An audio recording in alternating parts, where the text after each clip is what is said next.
financial accounting, corporations, and stockholders' equity. Today, we're going to describe two sources of stockholders' equity and also discuss the two main classes of stock. The first source of stockholders' equity, and that we found in the stockholders' equity section of the balance sheet, is called retained earnings. And retained earnings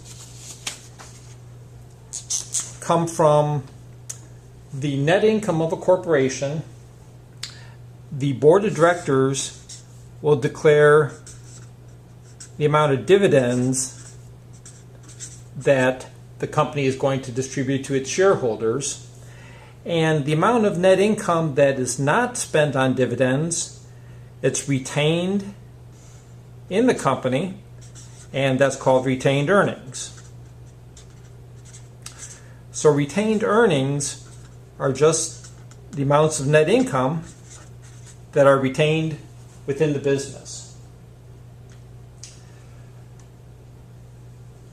The second source of stockholders' equity is called paid-in capital or contributed capital, and this is the stockholders' investment in the company.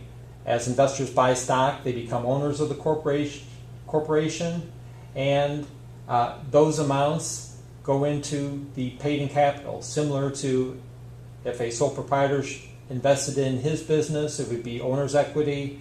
Well, this is called stockholders' equity, and it's paid-in capital. There are two main categories of stock. The first is preferred stock, and the second is capital stock. Preferred stock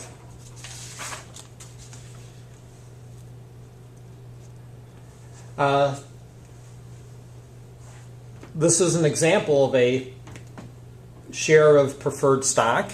You can see it says preferred stock here, or at the top it says preferred stock, and this is actually one share of preferred stock.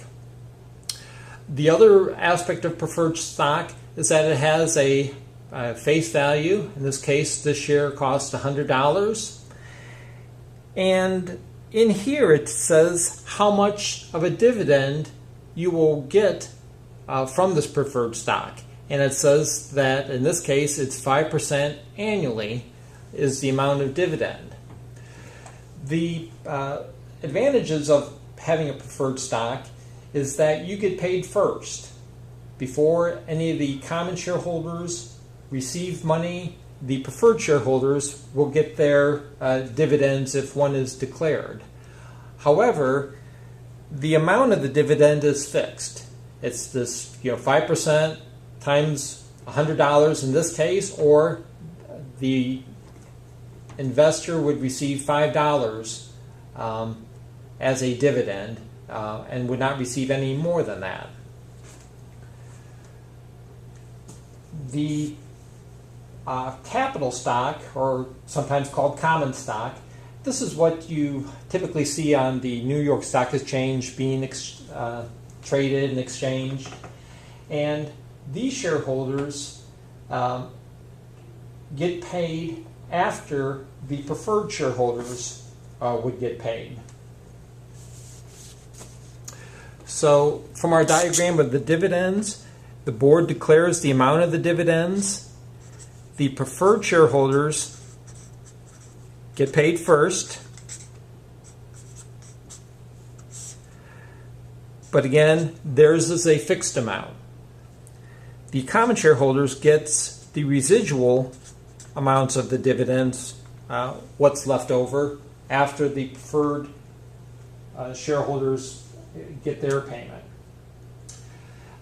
The advantage of a common shareholder is that they have voting rights. They will vote for the board of directors or maybe significant policies of the company. The board of directors help govern the body. They choose elected officers. And so common shareholders have the voting right, and also there is no limit to the amount of dividends they can receive.